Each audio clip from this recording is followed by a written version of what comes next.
Kalaupun saudara berdoa, tentukan posisimu di mana engkau berdiri ketika engkau memanggil nama Tuhan. Kalau disebut di Sion berarti di dalam firman Tuhan, di dalam pengajaran. Kalau saudara hidup dalam firman Tuhan, hidup dalam ajaran yang benar, doamu pun didengar Tuhan.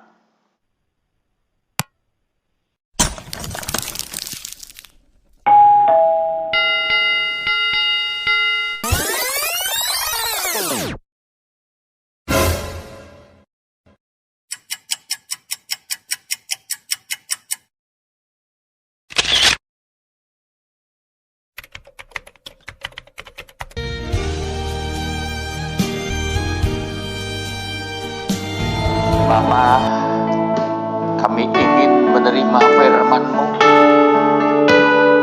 yang mampu menolong, membaharui kehidupan kami ini. Berikan kami firman-Mu, urapi kami, urapi hamba-Mu secara khusus. Kalau masih ada hal-hal yang lain yang masih mengganggu, kami tolak patahkan dalam nama Yesus. Kami siap untuk mendengar dengan baik. Dalam nama Tuhan Yesus, kami bersyukur dan berdoa bersama, kita katakan amin. Silakan duduk Bapak Ibu saudara-saudaraku yang kekasih. Saya mengucapkan selamat hari Minggu, salam sejahtera buat kita sekaliannya, shalom, puji Tuhan. Dan kita patut bersyukur, memuji Tuhan, karena Tuhan itu Kristus kepala ada di tengah-tengah kita, yang sampai sore hari ini tentu menyertai perjalanan hidup kita, ya. Dan kita masih tetap dipelihara oleh Tuhan dalam kasih dan kuasa-Nya, sehingga saudara dan saya masih boleh sehat, ya, dan masih diberikan perpanjangan umur. Ini semua karena anugerah Tuhan. Sebab itu, dalam anugerah Tuhan yang masih kita nikmati ini, kita mengizinkan Tuhan itu membawa kita berjalan di jalan yang Tuhan telah tunjukkan dalam hidup kita. Minggu-minggu yang lalu saya menekankan, ya, perjalanan yang harus kita tempuh dan mencapai tujuan itu berkat firman Tuhan yang dibuka rahasianya, ya. Firman Tuhan yang dibuka rahasianya menunjukkan jalan dan sekaligus memberi kita kekuatan untuk menempuhnya, mencapai tujuan yang Tuhan tetapkan. Saudara, tentu perjalanan kita menjelang kedatangan Tuhan kali yang kedua ini harus menuju kota Yerusalem yang baru. Kalau Yesaya pasal 2 ayat 2 sampai 3 mengingatkan kita, segala bangsa akan datang berduyun-duyun, ya, ke gunung rumah Tuhan untuk mencari pengajaran, supaya mereka sampai kepada tujuan yang Tuhan tentukan. Itulah Yerusalem. Kalau ada Yerusalem secara jasmani, maka ada Yerusalem secara rohani, ya. Yerusalem secara jasmani, ya, itu bagaikan Hagar di tanah Arab, Jadi kehidupan Yerusalem secara jasmani itu boleh dimasuki, ditempati orang-orang yang duniawi, ya. Tapi Yerusalem surgawi itu hanya bisa ditempati oleh orang-orang rohani, ya. Makanya kitab Galatia mengingatkan kita, saudara, ya, tentang yaitu Yerusalem yang jasmani dengan Yerusalem yang rohani, ya. Digambarkan bagaikan dua orang perempuan, Hagar dan Sarah, ya. Dalam Galatia pasal 4, ya, ini menunjukkan dua orang perempuan yang merupakan kiasan. Di ayat 23 Galatia 4 berkata, tetapi anak dari perempuan yang menjadi hambanya itu diperanakkan menurut daging, dan anak dari perempuan yang merdeka itu oleh karena janji. Ayat 24 ini adalah suatu kiasan, sebab kedua perempuan itu adalah dua ketentuan Allah. Yang satu berasal dari Gunung Sinai dan melahirkan anak-anak perhambaan. Itulah Hagar. Hagar ialah Gunung Sinai di tanah Arab, dan ia sama dengan Yerusalem sekarang atau Yerusalem dunia, ya, karena ia hidup dalam perhambaan dengan anak-anaknya.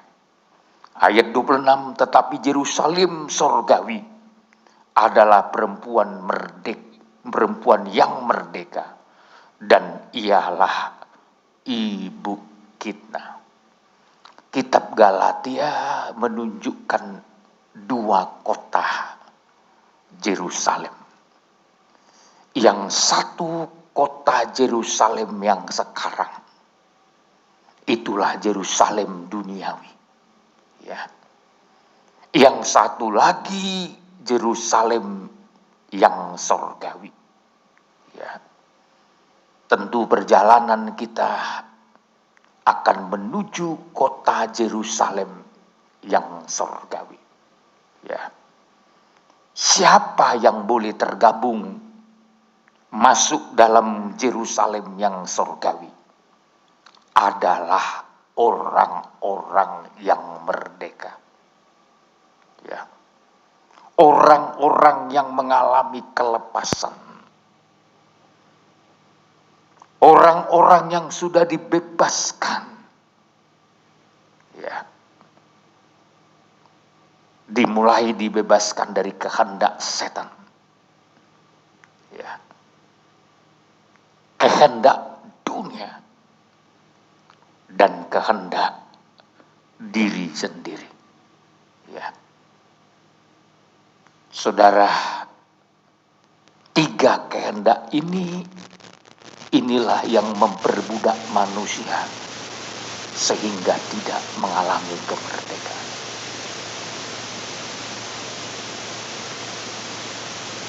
Kalau kita tetap masih diperbudak oleh tiga kehendak ini, kita tidak akan pernah dapat mengikuti kehendak Tuhan. Ya. Mungkin kehendak setan seringkali kita usir. Ya, orang Kristen kalau ngusir setan itu nggak usah heran, saudara. Nengking setan sampai setan terbirit-birit. Ya. Apalagi aliran Pantekosta itu sudah terbiasa dengan kalimat mengusir setan, iblis. Tapi saya mau katakan, saya dan saudara tidak cukup hanya mengalahkan setan, kehendak setan, tapi ada lagi yang perlu kita kalahkan, kehendak dunia. Ya.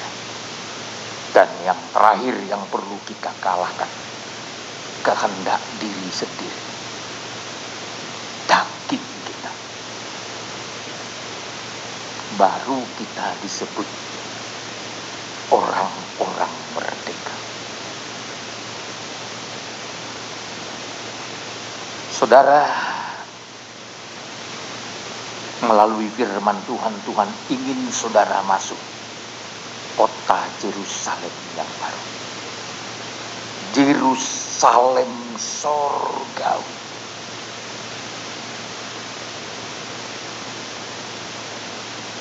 Ini yang membuat perjalanan hidup kita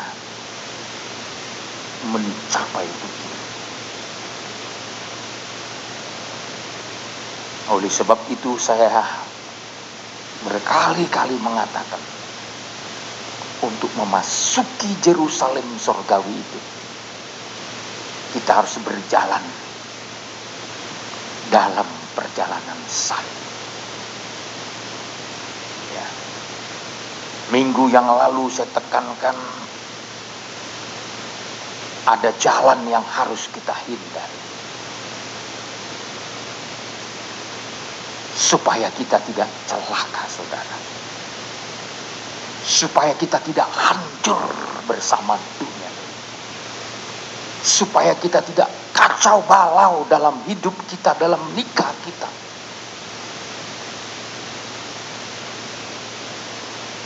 Makanya tegas diingatkan firman Tuhan dalam Yudas 1 ayat 11. Apa kata firman Tuhan di sana?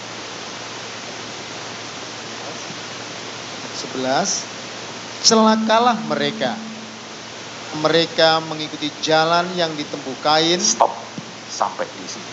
Celakalah mereka, karena mereka mengikuti jalan yang ditempuh.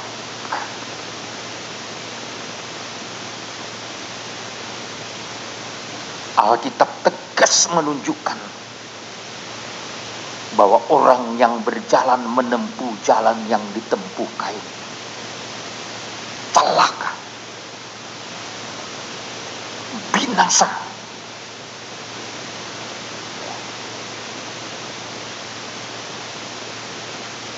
Dan kalau kita belajar dari firman Tuhan, kenapa jalan yang ditempuh Kain itu celaka dan binasa? Karena menjauh dari Tuhan. Ya. Jauh dari Tuhan. Kadang manusia anggap remeh terhadap hidup yang menjauh dari Tuhan. Ya. Merasa tidak ada apa-apanya. Padahal risiko hidup orang yang menjauh dari Tuhan itu terlalu berat, saudara. Ya. Kain menjauh dari Tuhan. Itu Kejadian 4 ayat 16. Ya. Setelah Kain membunuh adiknya,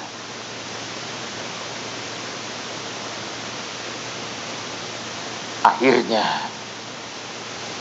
dia menjauh dari Tuhan. Ayat 16. Lalu Kain pergi dari hadapan Tuhan, dan ia menetap di tanah Nod di sebelah timur Eden. Jadi kenapa Kain pergi dari hadapan Tuhan? Dan ia menetap di tanah Nod di sebelah timur Eden.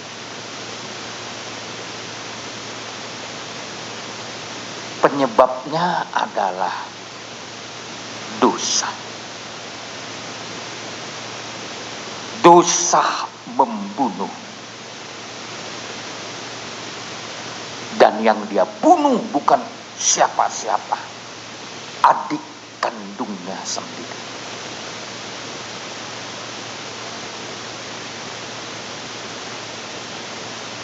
Tapi sebenarnya perjalanan Kain menjauh dari Tuhan dan menetap di tanah Nod di sebelah timur Eden. Ya. Saya seringkali kalau mengajar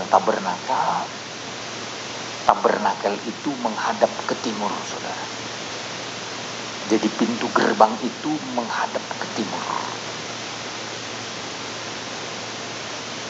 Sementara peti perjanjian itu di sebelah barat, saudara. Ya, jadi kalau menghadap ke timur, timur itu adalah berbicara kehidupan dalam gelap, kehidupan duniawi. Sebelum manusia datang kepada Tuhan, percaya kepada Tuhan, itu bagaikan masuk lewat pintu gerbang, terus meningkat menuju ke barat. Sementara kalau ke timur, itu berarti keluar dari rencana Tuhan.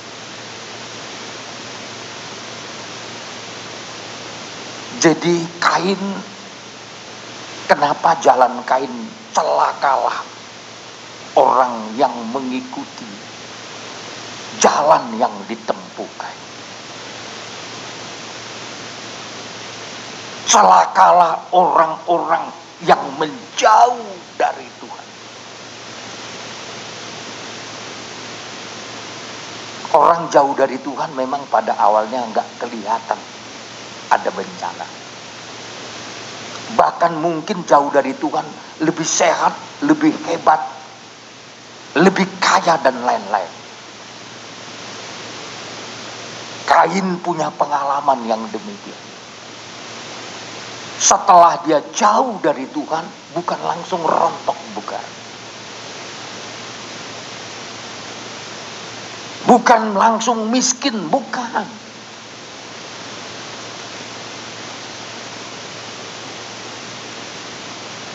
Tapi nanti kalau saudara terus pelajari firman Tuhan, hancurnya keturunan Kain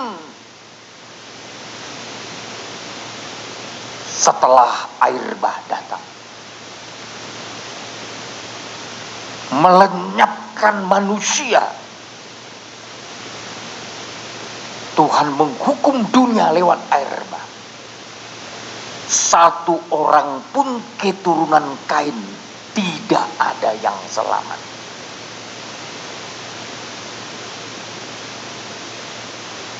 Nanti kalau saudara pelajari terus, justru yang selamat itu keturunan Set.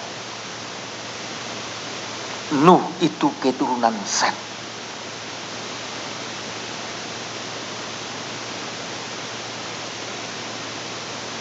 Bukan keturunan Kain.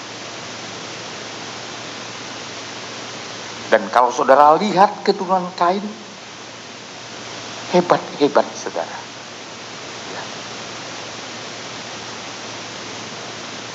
Kehebatannya tidak ketolongan saudara. Ya.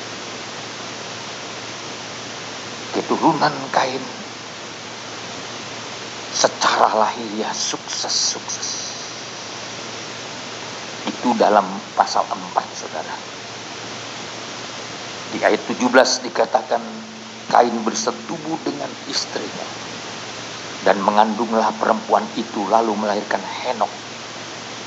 Kemudian Kain mendirikan suatu kota dan dinamainya kota itu Henok menurut nama anaknya. Kain secara duniawi sukses, mampu membangun kota. Dulu belum ada kota saudara, tapi Kainlah yang memulai membangun kota. Saya percaya kalau orang sukses membangun kota itu ya bukan orang-orang yang gagal secara jasmani. Misalkan membangun kota Batam. Ya. Yang paling terkenal di situ adalah Pak Habibie, saudara. Ya. Master plan yang dia buat, kota Batam itu nanti bakalan seperti sama dengan Singapura. Dan sekarang bertambah lagi lebih dahsyat. Batam dan Bintan nanti ada jembatan, saudara. Titik nolnya sudah dimulai, saudara.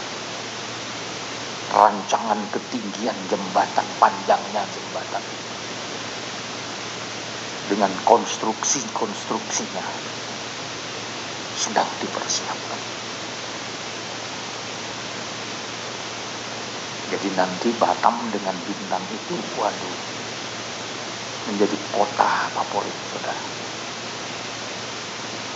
Jadi saudara yang ada nanti di Bintan ini, ya, dengan mudah datang ke Batam, tidak perlu dengan naik kapal lagi. Yang dari Batam juga ke sini. Mungkin nanti Bible study-nya di Batam. Enggak, amin, saudara. Mau Bible study ke Batam. Saudara dengan mudah untuk perjalanan ke Batam. Tapi kan dibutuhkan orang-orang yang mampu membangun kota. Kain bisa membangun kota yang bernama Henok, seperti nama anak. Dahsyat. Tapi keturunan Kain, ya, terus berkesinambungan, sepertinya sukses. Lalu ayat 18, bagi Henok lahirlah Irad, dan Irad itu memperanakkan Mehuyael, dan Mehuyael memperanakkan Metusael. Metusael memperanakkan Lamek. Ayat 19, Lamek mengambil istri 2 orang, yang satu namanya Ada, yang lain Jila. Jadi keturunan manusia yang pertama kali manusia melakukan poligami, istrinya 2, itu keturunan Kain. Sepertinya sukses punya 2 istri, saudara.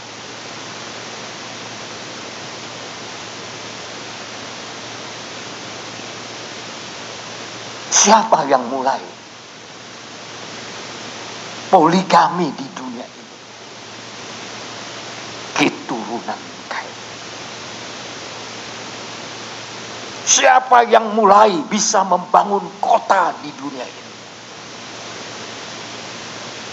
Kain dan keturunan.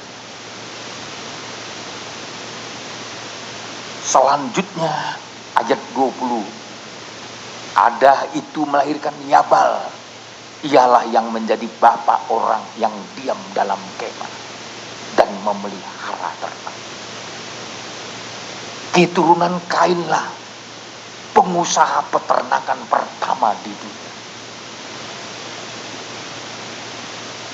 Ayat 21, nama adiknya ialah Yubal, dialah bapak semua orang yang memainkan kecapi dan suling. Siapa yang pertama menjadi pemain musik dan pencipta musik?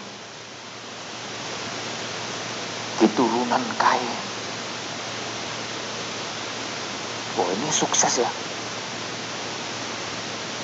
Terus lagi. Ayat 22, Jila juga melahirkan anak, yakni Tubal Kain, bapak semua tukang tembaga dan tukang besi. Adik perempuan Tubal Kain ialah Naama.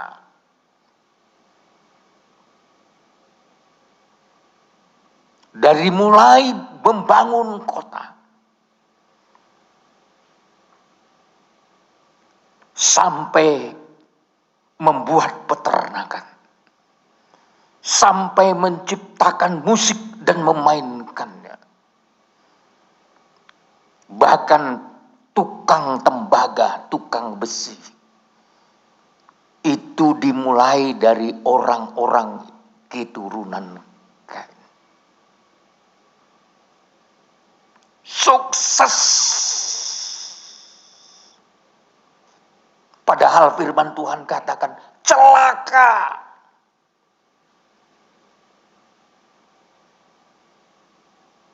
orang yang menempuh jalan Kain. Saudara, kesuksesan dunia tidak bisa mengukur atau menunjukkan seseorang itu tidak celaka.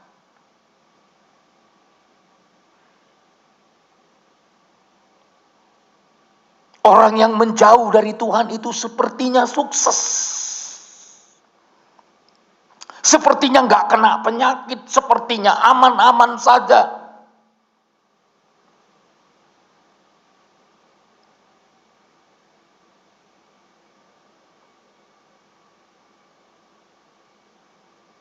Kenapa sampai Kain menempuh jalan kecelakaan? Jawabannya tadi Kejadian pasal 4. Menjauh dari Tuhan.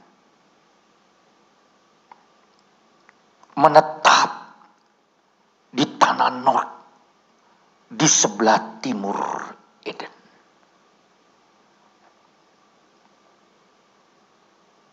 Saya mau katakan orang-orang yang memilih jalan sendiri, sebenarnya dia sedang menjerumuskan hidupnya kepada kecelakaan. Maka kita harus belajar berjalan menurut petunjuk Tuhan dalam firman Tuhan, dalam pengajaran yang benar. Jangan memakai pikiran dan kehendak sendiri.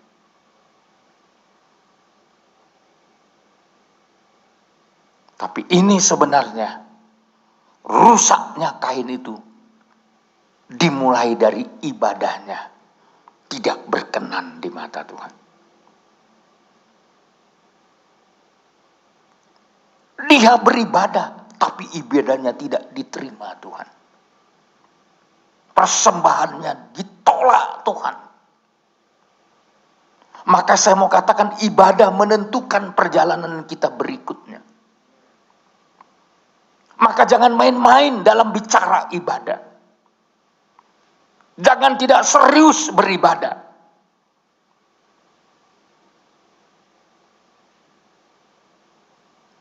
Miliki ibadah yang berkenan kepada Tuhan. Dan jangan beribadah menurut konsep sendiri. Menurut pendapat sendiri. Belajar beribadah menurut firman Tuhan. Maka dalam Alkitab, Tuhan yang mengangkat gembala-gembala. Supaya apa? Supaya jemaat itu belajar dengar-dengaran kepada suara penggembala.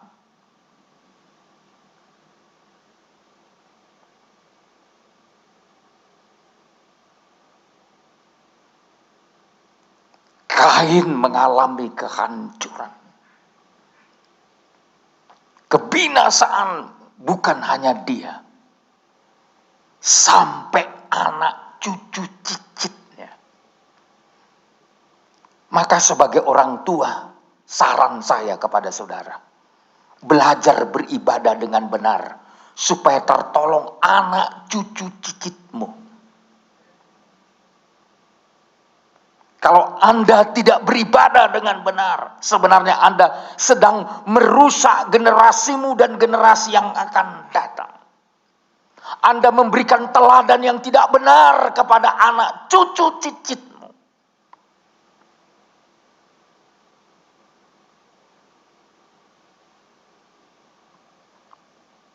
Maka saya selalu mengajak jemaat, memulai sesuatu yang baik itu lewat ibadah yang benar.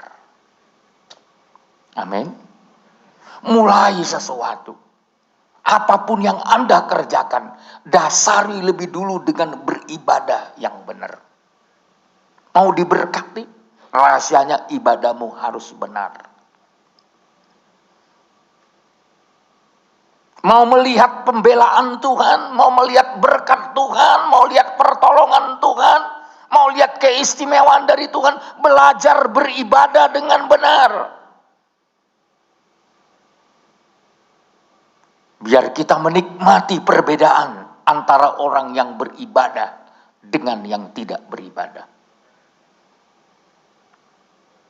Antara orang benar dengan orang yang tidak benar. Terlalu signifikan perbedaannya.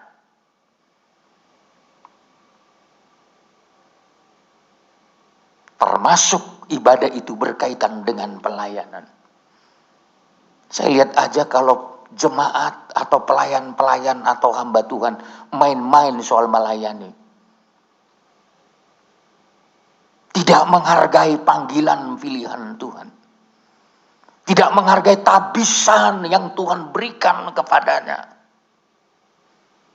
Memang sepertinya nggak ada apa-apanya ninggalkan pelayanan. Tapi resiko sudah menunggu di depan.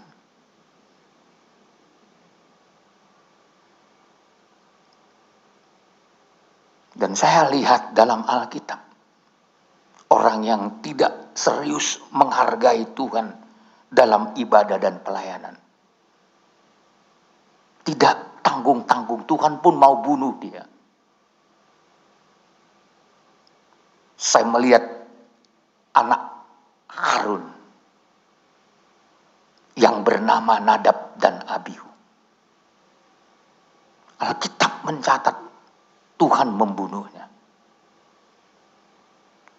Kenapa, saudara? Karena dia mencoba beribadah melayani dengan membawa api yang asing. Dalam tabernakel itu tidak boleh api yang asing masuk.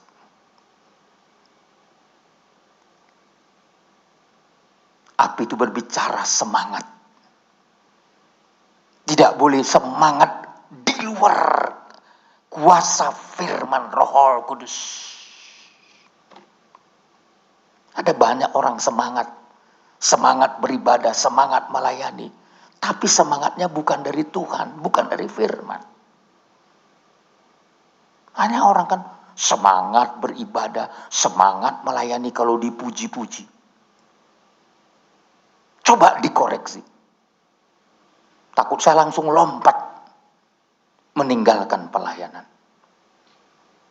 Coba dipuji, pelayananmu paling hebat. Ya, mungkin kalau pemimpin pujian, suaramu paling bagus di dunia, nggak ada tandingannya. Ya. Tapi sini nggak ada, saudaraku. Kamu yang paling rohani, kamu yang paling suci. Tapi ketika teguran ketajaman firman ditampilkan, belum tentu bisa bertahan.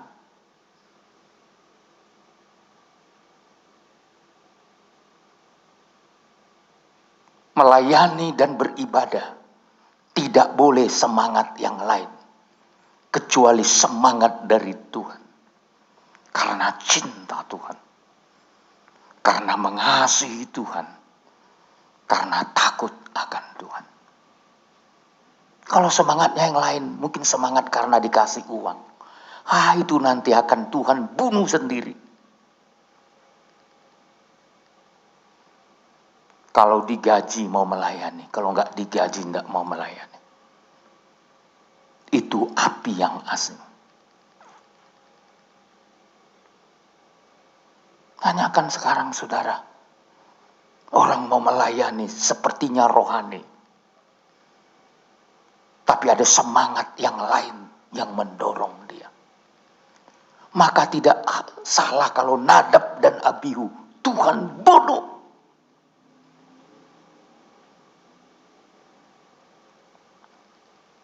Saya mau katakan lebih bagus jangan jadi pelayan daripada berhadapan dengan Tuhan.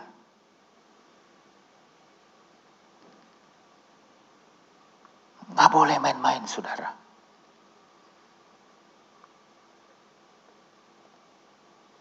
Kain dan keturunannya rusak hidup mereka, dimulai ibadah mereka.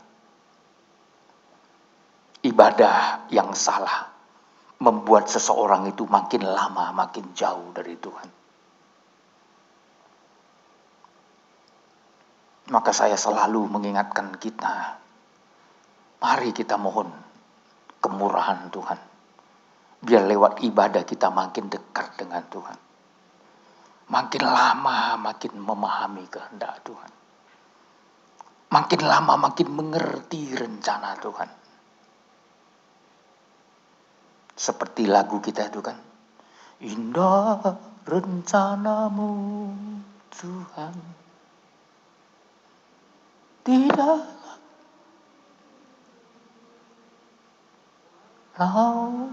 ku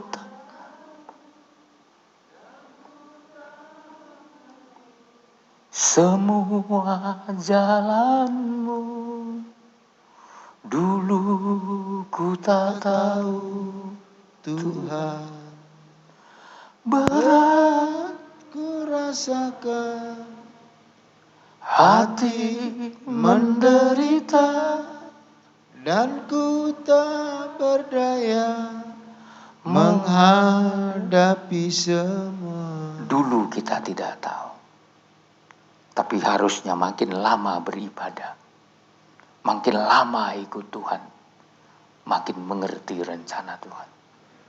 Haleluya. Dulu sebelum kita terima firman dalam pengajaran, kita belum tahu. Banyak hal yang kita tidak tahu. Tapi setelah kita menerima firman,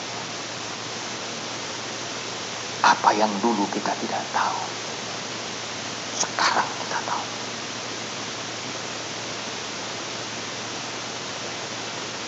Ibadah menentukan kita makin dekat pada Tuhan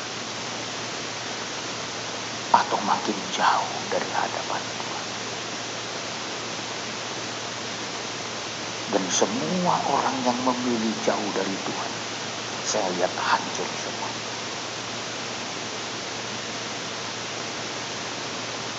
Contoh yang kedua, Lot juga memilih di sebelah timur.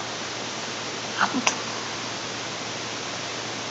Istri anaknya, istrinya menjadi tiang garam.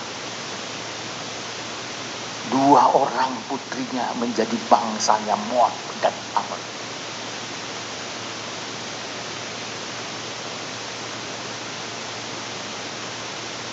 Karena Lut memilih sebelah timur, Sodom dan Gomora. Mungkin saudara tanya, mana lagi orang-orang yang memilih sebelah timur? Kejadian 11 ayat 2. Orang-orang Babel. Kemana mereka pergi? Coba dulu. Ayat 2, Kejadian 11 ayat 2. Maka berangkatlah mereka ke sebelah timur dan menjumpai tanah datar di tanah Sinear. Terus Lalu menetaplah mereka di sana. akhirnya mereka membangun Babel. Apa yang terjadi? Tuhan mengacaukan mereka. Maka saya lihat orang-orang yang menjauh dari Tuhan, celaka, hancur, kacau. Celaka, hancur, kacau.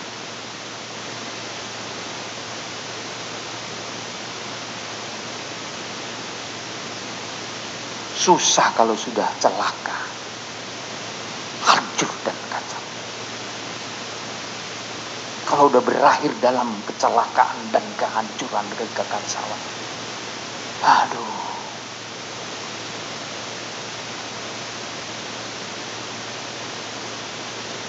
Kalau rumah tangga sudah kacau, tidak gampang memulihkannya. Kalau nikah sudah hancur,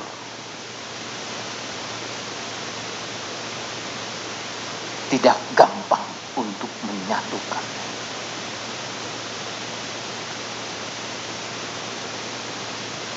Apalagi sudah celaka, saudara.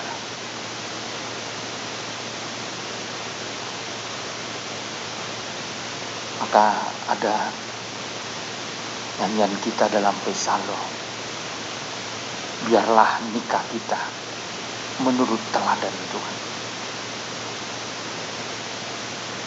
Dalam lagu itu begitu, nikah di dunia. Gak tahu lagunya, lupa. Nikah suci menurut teladanmu, nikah yang dihormati, senantiasa menjunjung tinggi segenap pengorbananmu di tengah-tengah kehancuran. Nikah di dunia, firman membaik membimbing dalam kesucian ilahi. Di tengah-tengah kehancuran, untung ada firman mempelai membimbing kita.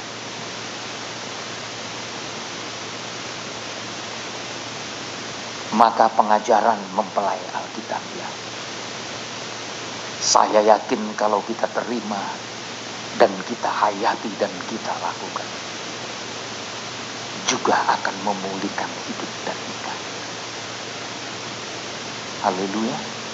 Mau dipulihkan hidup dan nikah kita.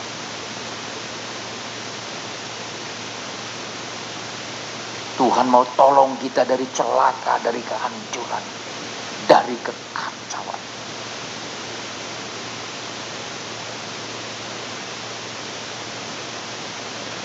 Tuhan mau tolong. Tuhan sedang mengulurkan tangannya yang penuh cinta dan kasih. Tapi apakah saudara juga mengulurkan tangan untuk ditarik sama Tuhan, supaya dipulihkan Tuhan? Setiap hari Tuhan sedang mengulurkan tangan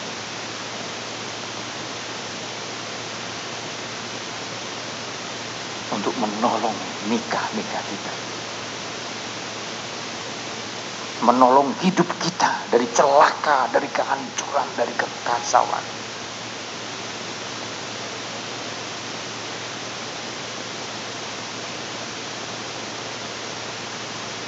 Dan saya mau katakan, itu dimulai dari ibadah kita. Maka saudara, kalau sudah beribadah dengan pola surgawi, dengan pola yang benar, dengan pola yang Alkitabiah, mari pertahankan seumur hidup saudara. Haleluya. Pertahankan. Godaan, tantangan memang pasti datang.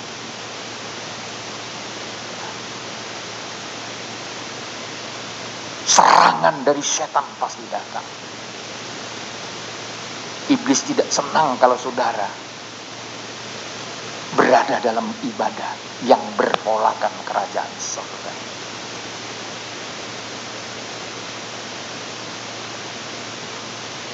Iblis mau mengacaukan ibadah kita. Iblis mau mengacaukan pengikutan kita pada Tuhan. Segala macam dia pakai untuk merusak hidup kita. Sebenarnya yang mau dia rontokkan mulai ibadah saudara. Supaya saudara tidak lagi dengan damai sejahtera beribadah. Supaya saudara tidak suka cita beribadah. Supaya engkau tidak lagi menerima firman Tuhan dengan benar. Setan mau mencoba menghancurkan hidupmu.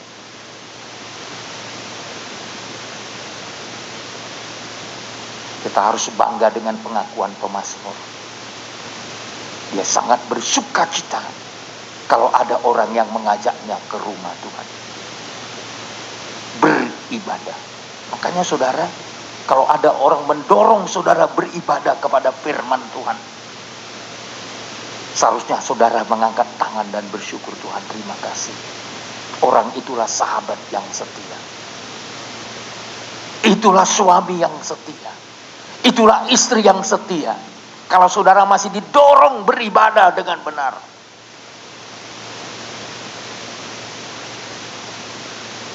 Saya selalu mengatakan, jangan pengganggu dalam ibadah.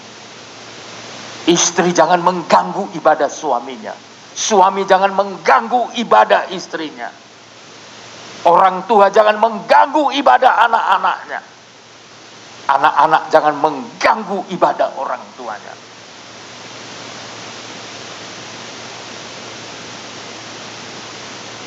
Tapi siapa yang mendorong saudara dan saya untuk beribadah dengan benar, itulah orang yang mengasihi. Itulah orang yang menyayangi, mencintai engkau.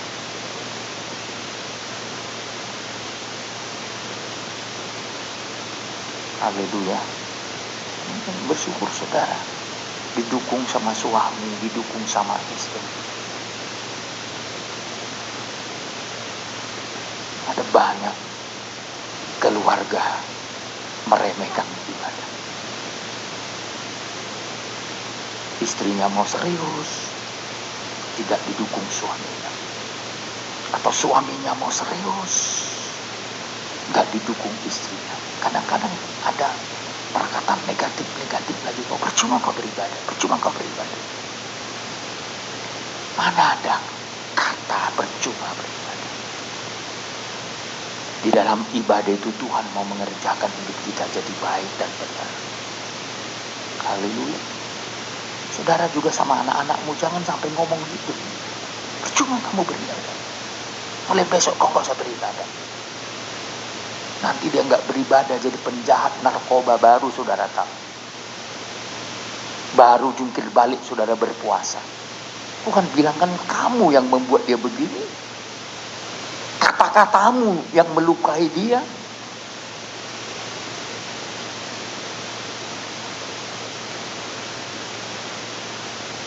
Seharusnya kita dukung.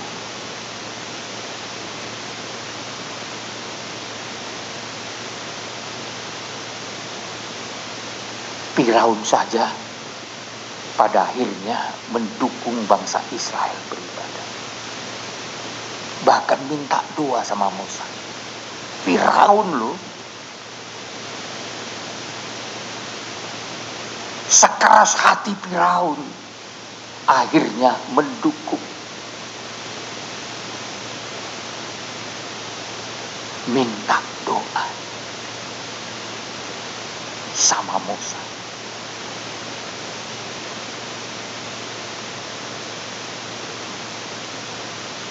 Ibadah menentukan jalan saudara.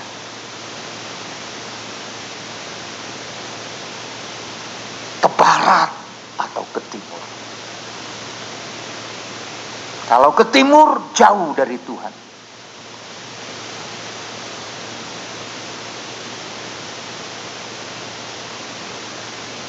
Itu sebabnya Abraham punya pilihan yang berbeda dengan Lot.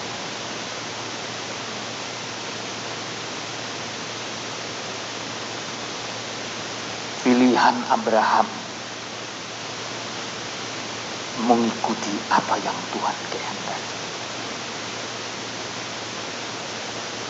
Maka Tuhan menggenapkan janjinya kepada Abraham.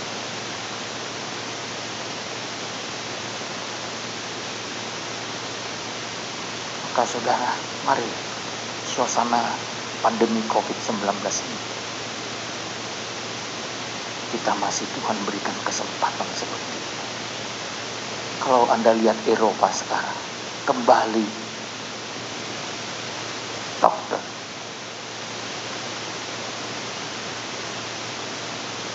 Karena virus corona.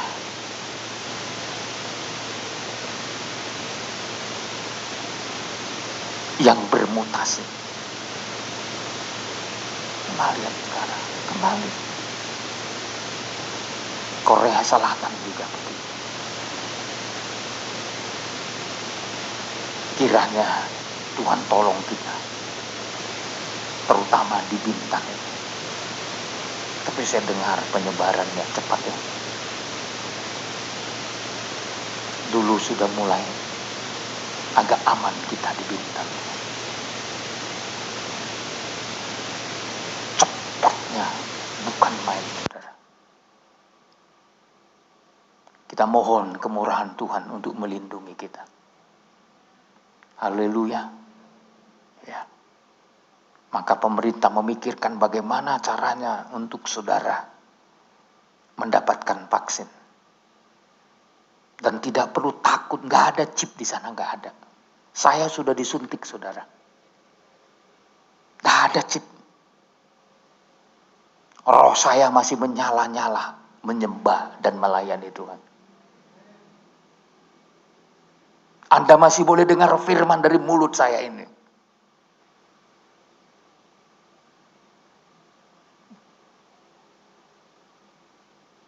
Tapi syukur kalau saudara mendapat kemurahan. Saya nggak tahu kapan saudara mendapatkannya. Nah, tahu jadi nggak Pak Petrus hari Selasa? Belum? Selasa depan. Karena diutamakan yang manula ya. Gak usah takut saudara. Itu hanya isu dunia saudara.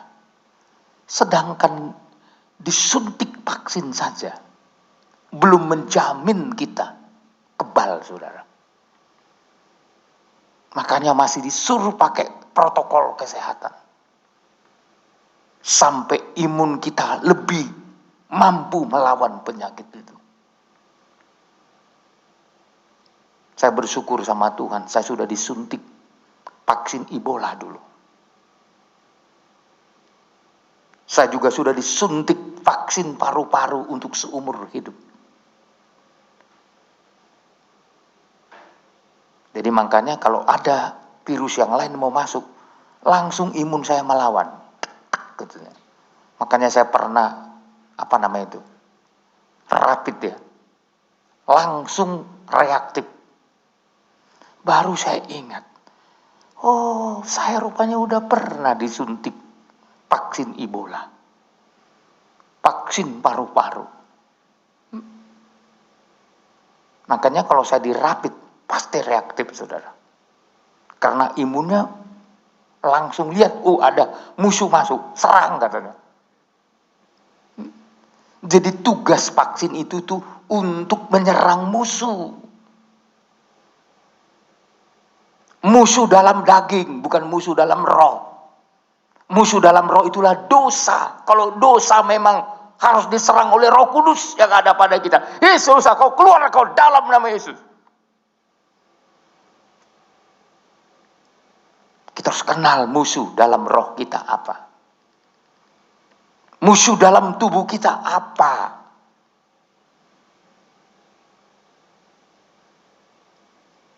Nah, jadi jemaat Tuhan, kita tidak mau jauh dari Tuhan. Haleluya.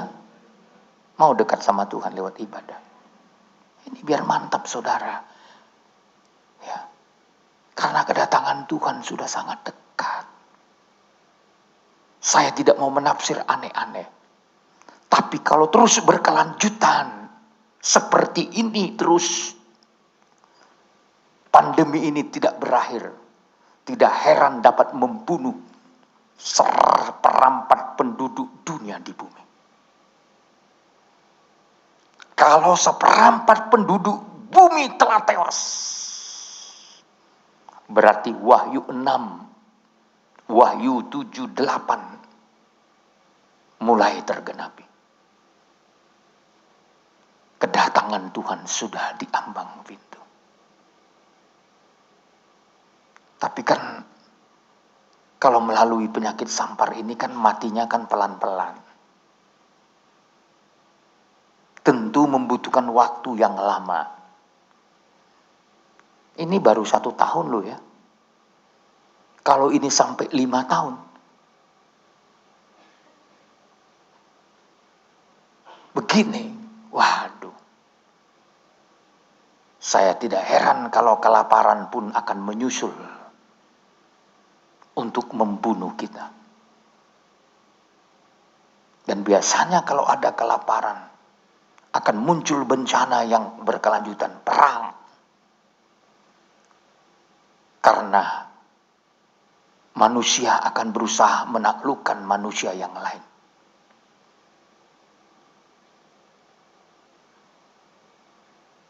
Karena masih makannya kita, masih dipelihara Tuhan.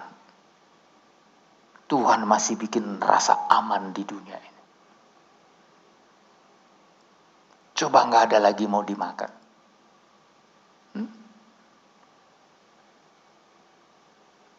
Alkitab aja mencatat ketika kelaparan, anaknya sendiri mereka sembelih. Mari hari ini anakku kita makan katanya. Besok anakmu.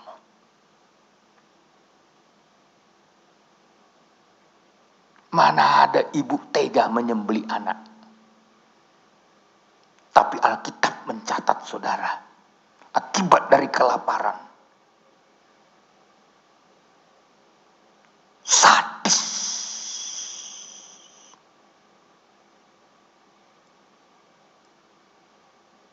Tapi saya tahu saudara,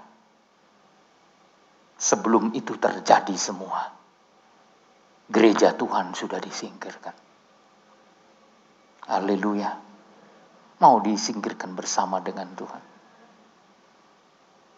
Kita sudah diangkat lebih dulu.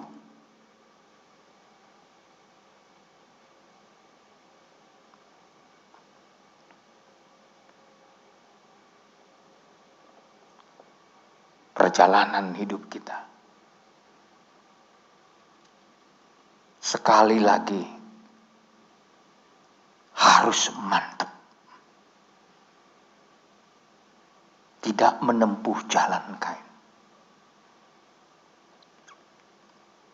Supaya saudara sampai kepada tujuan.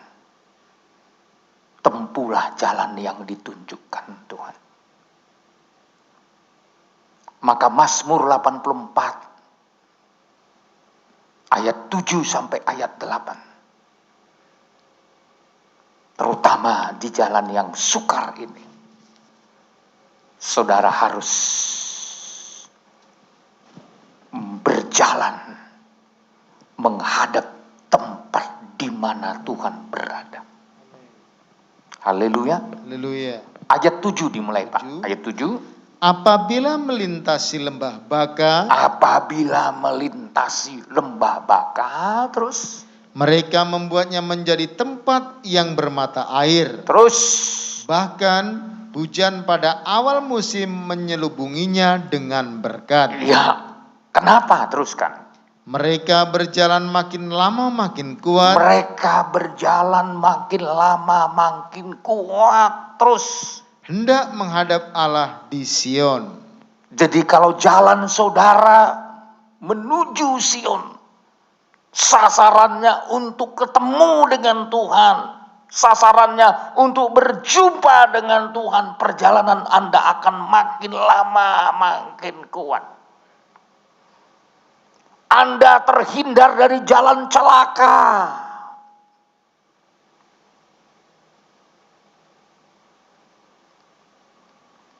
Makin lama, makin kuat. Jadi kalau orang makin lama, makin merosot imannya, karena jalannya salah.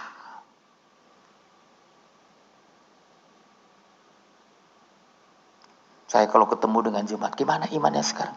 Itulah Pak, udah merosot imanku. Periksa jalanmu salah atau masih benar. Kalau jalanmu benar, makin lama makin kuat, makin semangat. Walaupun jalan di lembah baka, walaupun ada kesulitan, walaupun secara ekonomi mungkin kita sedang menjerit, tapi secara roh kita makin semangat.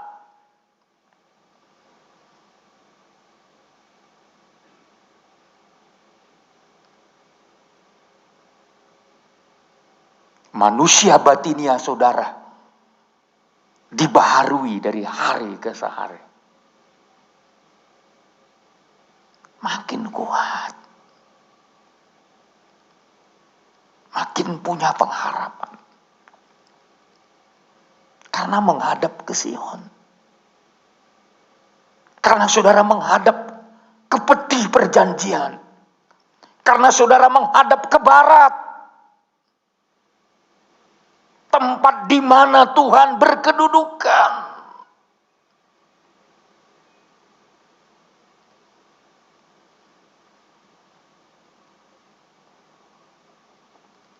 Kemana arah saudara?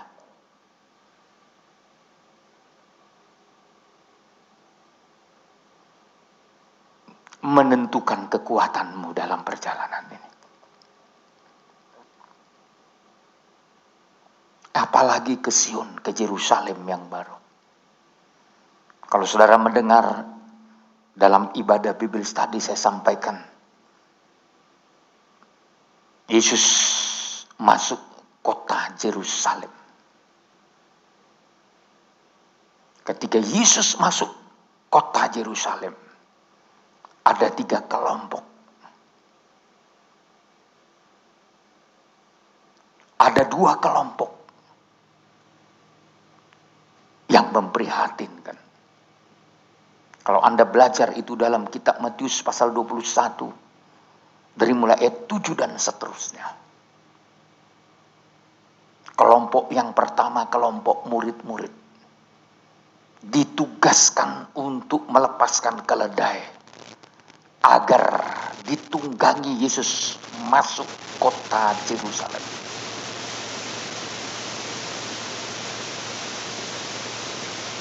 Dengan mengalasinya dengan pakaian. Lalu Yesus harus duduk di keledai yang sudah dialasi dengan pakaian itu. Yang bertugas mengalasinya adalah murid-murid. Pakaian yang dibuat alas itu dibawa terus masuk ke kota Yerusalem. Karena Yesus masuk kota Yerusalem mengendarai keledai. Keledainya masuk, pakaiannya masuk, Yesusnya masuk. Pakaian berbicara perbuatan. Kelompok yang kedua, kelompok orang-orang banyak, ikut menyambut Yesus dengan menanggalkan pakaiannya dan meletakkannya, menghamparkannya di tanah, di jalan-jalan. Lalu Yesus bersama keledai jalan menginjak-injak pakaian itu. Dan saya mau katakan, pakaian yang diinjak-injak itu tidak sampai masuk ke kota Yerusalem.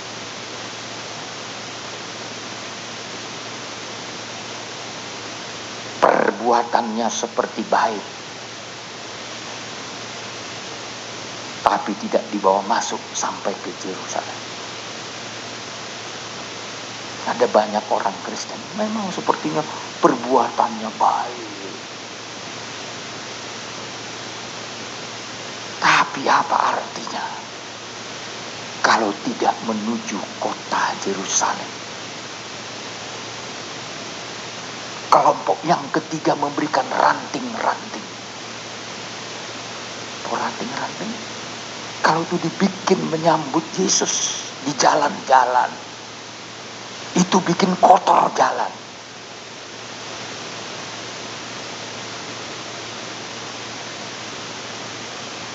Orang Kristen bikin kotor, mengotori pelayanan, mengotori ibadah, mengotori kesaksian.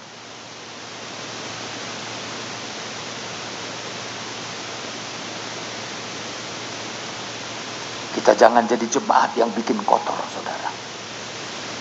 Seharusnya firman pengajaran ini dijunjung tinggi dan dihormati. Tapi jangan gara-gara perbuatan kita orang merendahkan pengajaran.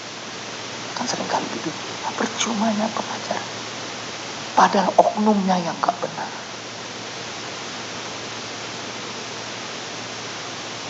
Hidupnya yang tidak bisa menjadi saksi, tapi bikin kotor.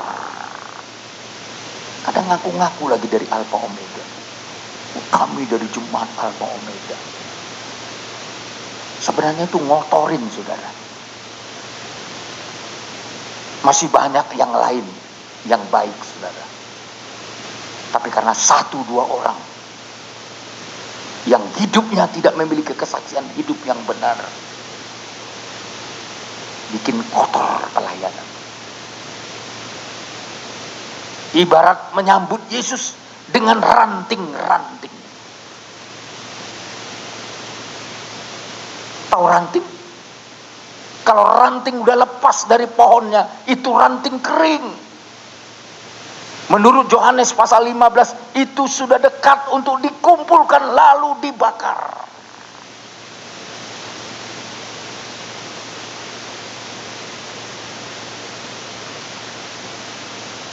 Memang menyambut Tuhan menuju Yerusalem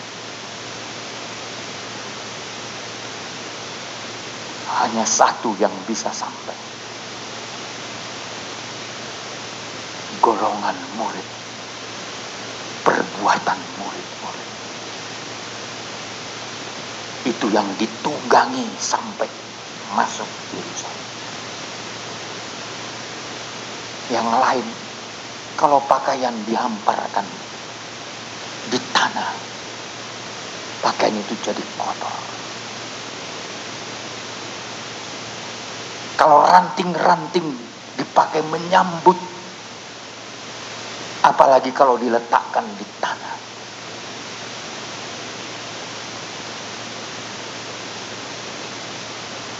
Dan semua itu tidak akan masuk kota Yerusalem.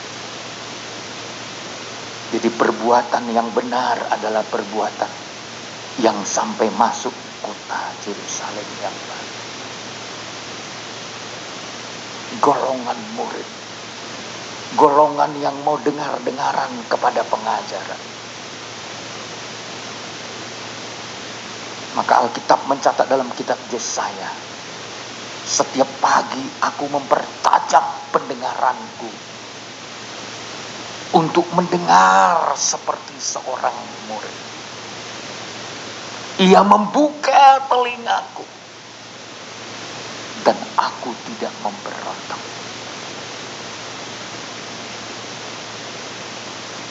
Golongan murid, golongan kehidupan yang mau dengar-dengaran, golongan kehidupan yang tidak mau melawan kepada firman.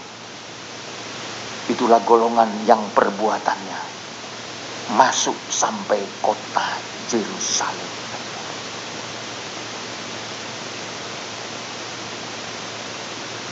Saudara, Tuhan ingin saudara dan saya memiliki telinga seorang murid, supaya kita tidak menoleh ke belakang, gak pernah mundur.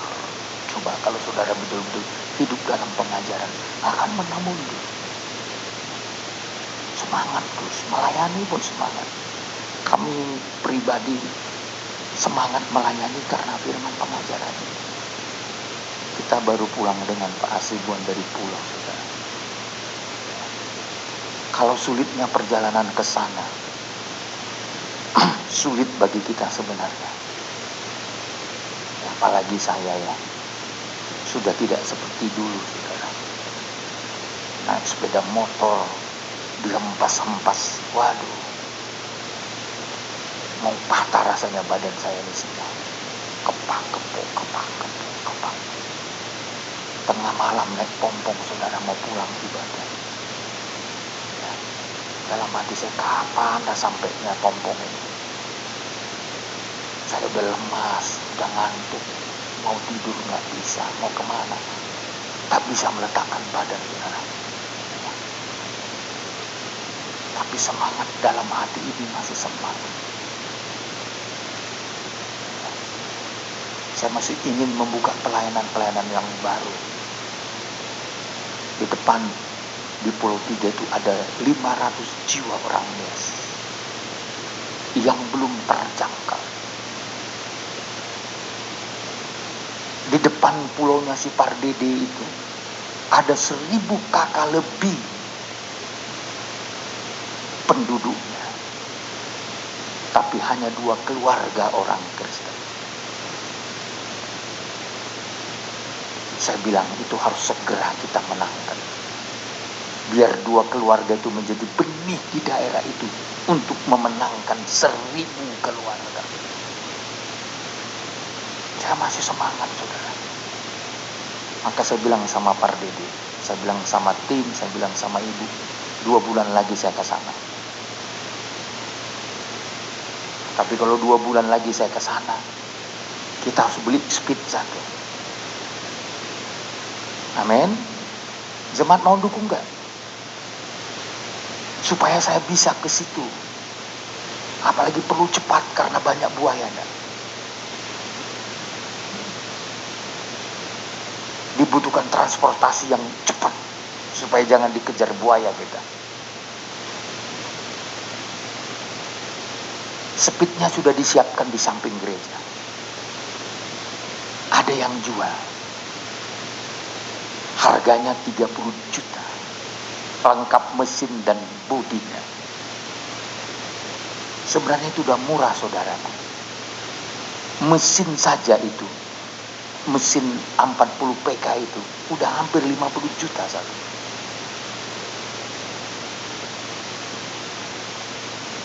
Tapi dalam hatiku begini, aku mau menjangkau 1000 kakak. Saya mau menjangkau 500 jiwa itu. Tuhan tolong saya. Sebelum 2 bulan lagi saya berangkat, tolonglah sediakan uang untuk beli speed. Uangnya hari ini 5 rupiah pun belum ada.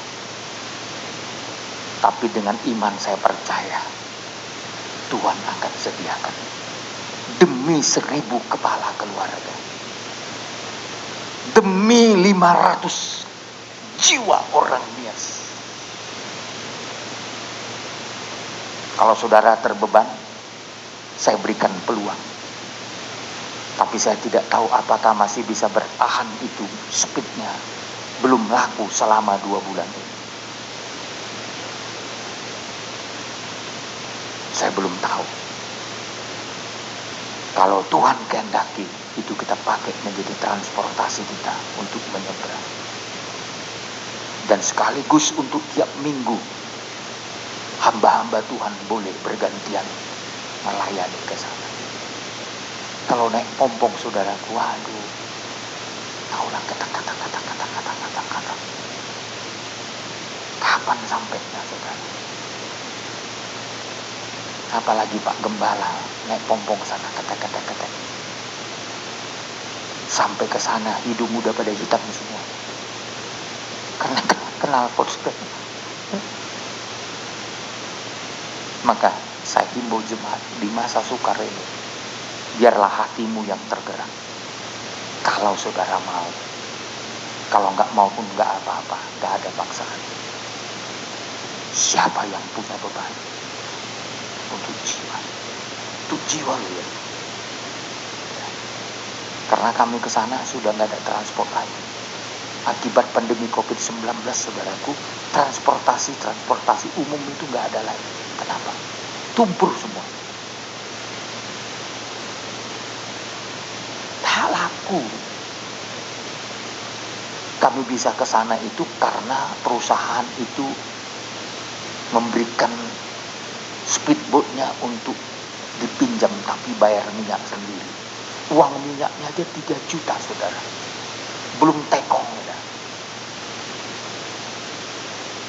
Itu masih dari Tanjung Sama ke tempat Pak Pardede.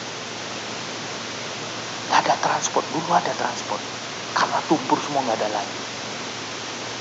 Jadi jemaat kita di sana kalau ada yang sakit gak tahu mau bawa kemana. Sampai saya bilang sama Pak Pardede, kalau gitu kita doakan biar jangan ada yang sakit sampai selesai pandemi. Kalau ada, maka saya bilang sama tim kita, saya siap mempersembahkan tanah kita di sana untuk dibuat jadi klinik. Dari BPD sudah bertekad untuk membuat klinik di sana. Tapi saya nggak tahu, tanahnya kita kasih, bangunannya mungkin kita subsidi. Tapi dokternya dari mana? Gaji dokter mahal saudaraku. Maka kita doakan nanti dokter yang mau kerja buat Tuhan, supaya mereka nyanyi, kerja buat Tuhan selalu manis, walau tanpa gaji selalu manis. Tapi dokter mana yang mau tanpa gaji?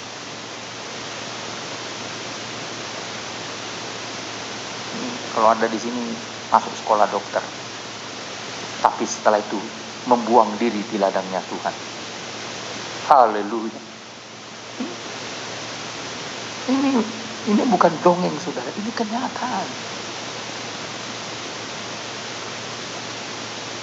Dulu saya masih ingat di Sungai Raya ada jemaat melahirkan, gak ada bidan saudaraku.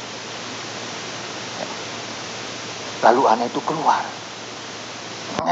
saudara. Ibu-ibu pada ketawa, puji Tuhan, haleluya katanya.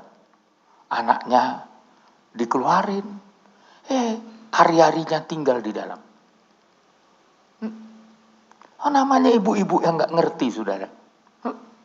Dipikir selamat, ternyata terjadi pendarahan yang hebat. Ya. Kita nggak tahu. Panggil bidan ya, Pian ya, mana Sopian? Bidan waktu itu ya. Panggil bidannya angkat tangan, sebabkannya udah masuk ke dalam.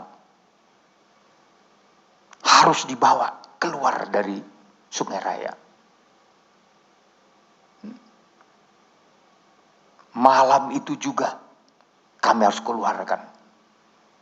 Surut air, speed harus didorong sampai Pak Aceng itu kena belukang itu, sambil nangis-nangis dorong speed.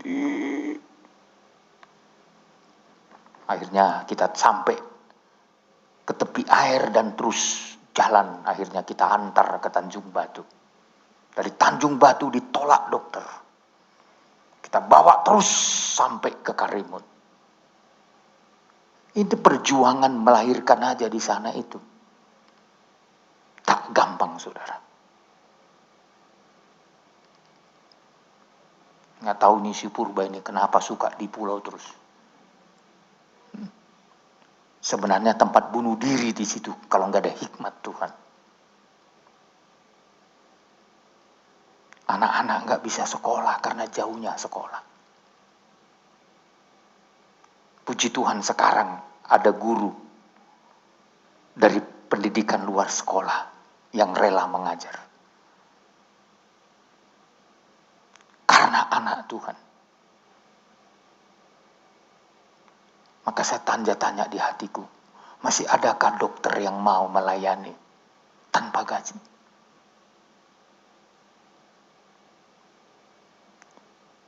Masih adakah bidan yang mau melayani tanpa gaji?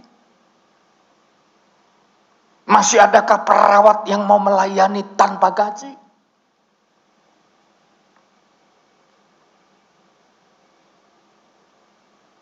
Kiranya Tuhan utus.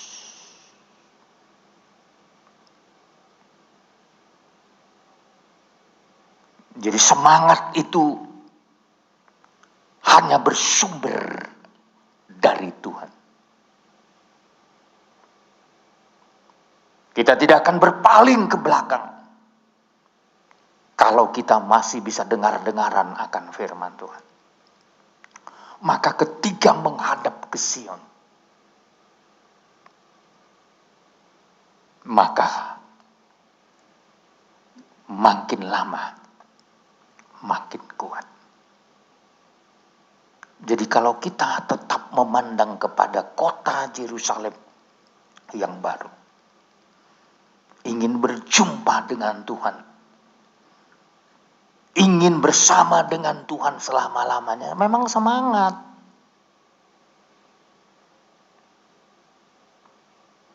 Jadi kalau orang ada yang sudah patah semangat, sebenarnya karena sudah salah tujuan. Arahnya bukan lagi ke tujuan yang benar. Kalau tujuannya benar, saya yakin tetap semangat. Saya melihat jemaat juga akan tetap semangat kalau saudara selalu mengingat ingin bertemu dengan Tuhan sampai selama-lamanya dalam kekekalan. Semangat. Gak akan ada ikut Tuhan gini-gini. Segi-segi. Tanya gimana imanmu? Ngeluh saja. Seharusnya dengan iman berjalan. Haleluya. Lembah baka bisa kita lewati. Kesulitan bisa kita lewati. Ini yang Anda alami belum sehebat yang terjadi dalam kitab Yoel. Dalam kitab Yoel, menjelang hari Tuhan itu, semua bergoncang. Matahari pun berubah jadi gelap. Kalau saudara hidup di zaman akhir ini, melihat semua itu, waduh, ngeri sekali tinggal di dunia. Itu Yoel pasal 2. Dari mulai ayat 30. Ayat 30. Aku akan mengadakan mujizat-mujizat di langit dan di bumi, darah dan api dan gumpalan-gumpalan asap. Ya. Matahari akan berubah menjadi gelap gulita. Iya. Terus. Dan bulan menjadi darah sebelum datangnya hari Tuhan yang hebat dan dahsyat itu. Matahari berubah jadi gelap. Akibat goncangan menjelang kedatangan Tuhan kali yang kedua. Coba kalau bayangkan saja matahari berubah jadi gelap. Tadi pagi saya katakan, makanya Cina berusaha membuat matahari buatan. Yang panasnya lebih panas dari matahari yang sekarang.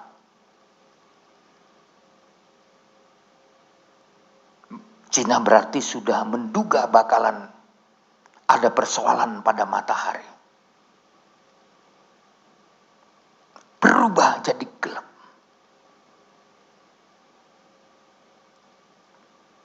Ini kan musibah, saudara. Bulan jadi darah, ini musibah. Dan itu akan terjadi sebelum datangnya hari Tuhan yang hebat dan dahsyat itu.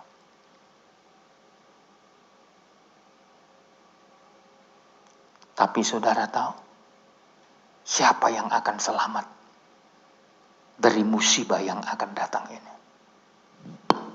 Hanya orang yang arah pandangannya ke Sion. Ayat 32. Dan barang siapa yang berseru kepada nama Tuhan, ya, terus akan diselamatkan. Akan diselamatkan. Siapa mereka itu yang akan diselamatkan itu? Teruskan. Sebab di Gunung Sion dan di Yerusalem akan ada keselamatan. Iya. Jadi semua orang-orang yang arahnya ke Gunung Sion dan ke Yerusalem, semua akan selamat. Kalaupun saudara berdoa, tentukan posisimu di mana engkau berdiri ketika engkau memanggil nama Tuhan. Kalau disebut di Sion berarti di dalam firman Tuhan, di dalam pengajaran. Kalau saudara hidup dalam firman Tuhan, hidup dalam ajaran yang benar, doamu pun didengar Tuhan.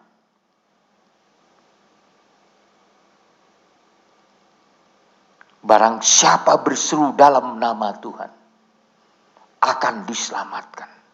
Sebab di Gunung Sion dan di Yerusalem akan ada keselamatan.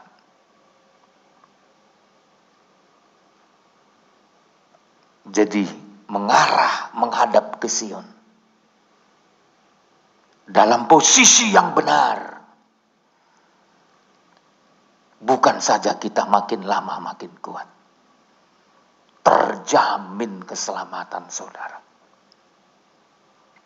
Kalau Anda berdoa, tapi berdasarkan firman Tuhan, hidup di dalam kebenaran firman, doamu akan dijawab Tuhan. Mau doanya dijawab?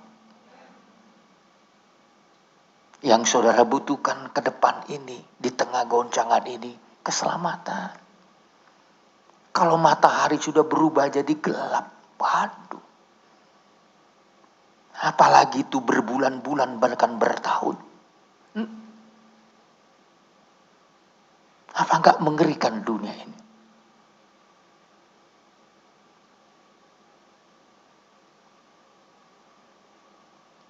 Kalau itu terjadi musibah-musibah yang terberat, kalau gempa bumi udah biasa, banjir sudah biasa. Tapi kalau matahari berubah jadi gelap, semua suasana malam. Ini kan karena belum terjadinya.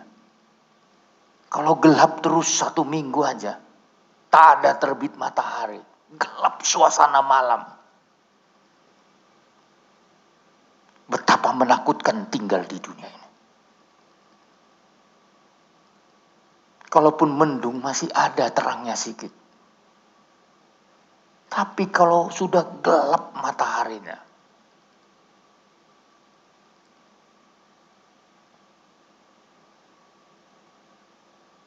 apalagi dikaitkan dengan kedatangan Tuhan. Aduh, apa enggak takut kita, saudara? Siapa yang takut? Yang tidak menghadap ke Sion. Yang tidak punya pengharapan jadi mempelai. Kalau saudara mau jadi mempelai, enggak mau salah itu. Mau gelap-gelaplah dia. Pokoknya tiba waktunya Tuhan datang, Anda terangkat.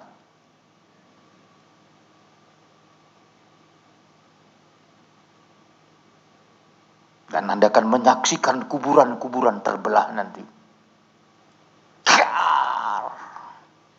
Tapi yang terangkat nggak lihat itu lagi. Yang tertinggal nanti yang nonton. Waduh, kuburan apa yang paling dekat ini? Apa namanya?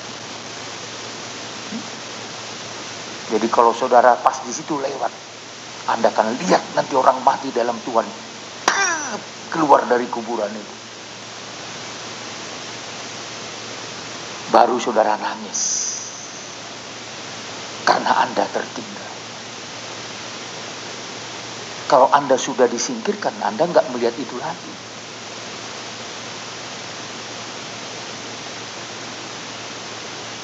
Sama pada saat Yesus dibangkitkan dari antara orang mati. Saat Yesus mati, terbelah katanya kuburan-kuburan. Orang-orang salah naik.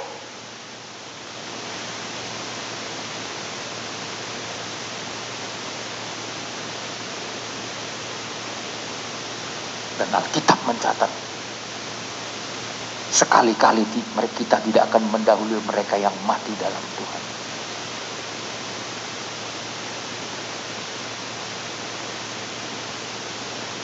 Maka saudara, sebelum gelap gulita datang, sebelum bulan menjadi darah, kita mantapkan jalan kita, berada di jalan yang tepat dan benar. Hadapkan dirimu ke kota Yerusalem baru. Pandang kepada Tuhan. Dan ketika engkau memandang kepada Tuhan, kau tidak akan goyah. Maka nyanyian kita berkata, mempelai Tuhan pasti menang. Aku senantiasa memandang Tuhan.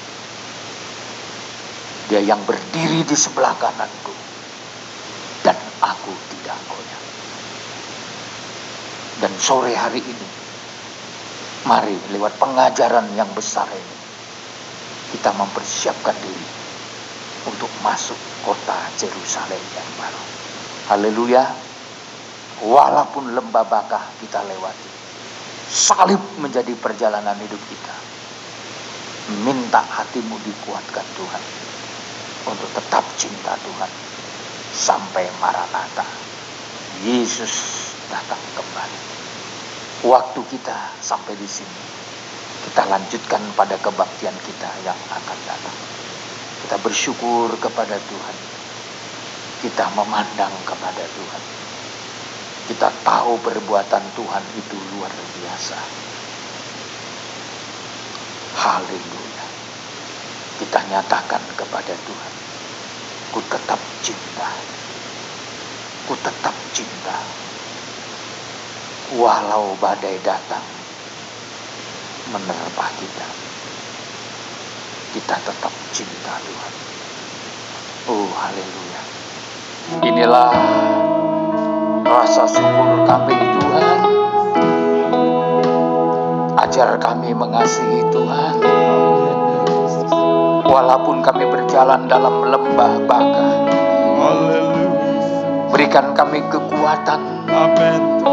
Dalam roh kami tetap mengasihi Tuhan, tetap mengandalkan Dikau Yesus Kristus, Tuhan kekasih jiwa kami. Kami mendapat kemurahan mendengar firman, supaya kami dipulihkan, dikuatkan, menghadapi masa yang sukar, bahkan lebih sukar lagi. Saat menjelang kedatangan-Mu, matahari pun berubah menjadi gelap, bulan menjadi darah, tapi Kau menyediakan bagi kami keselamatan.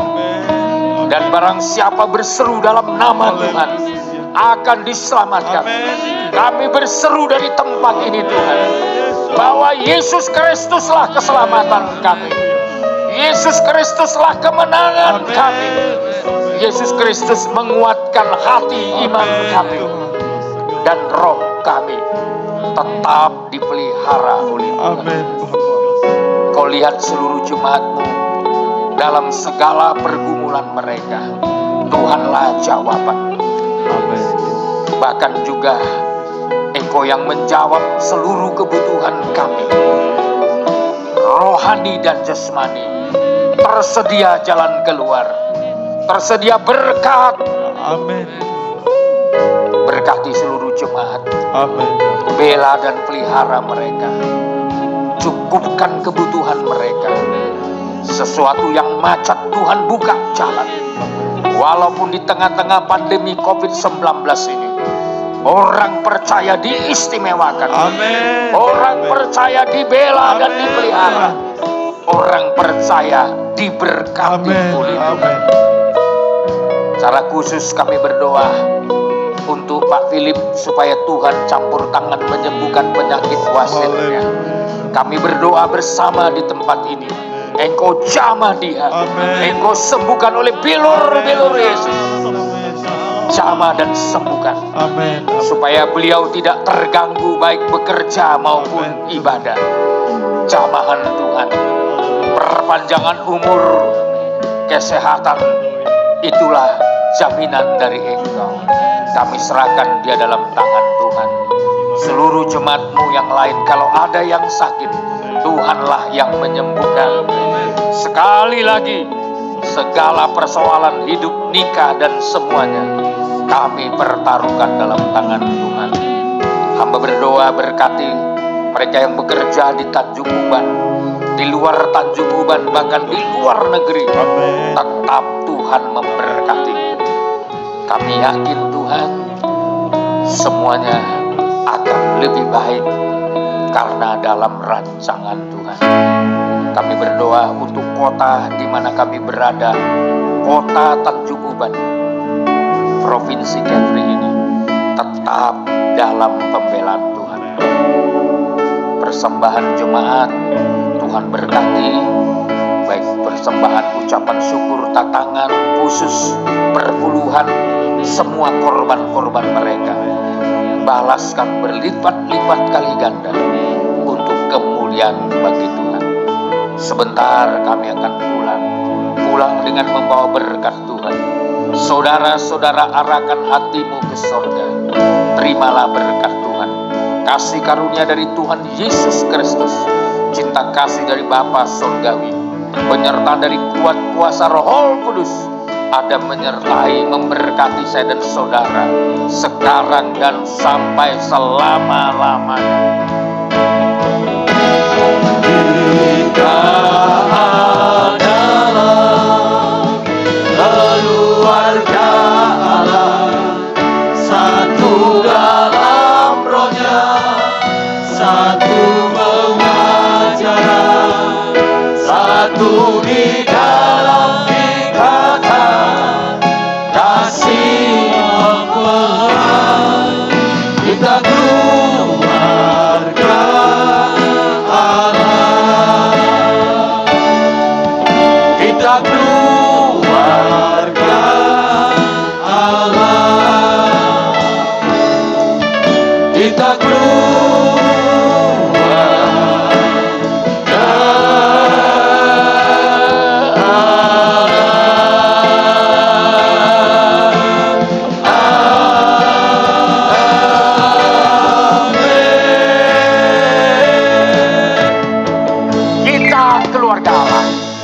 Selamat hari Minggu, salam damai sejahtera, salam sehati, salam persaudaraan kita.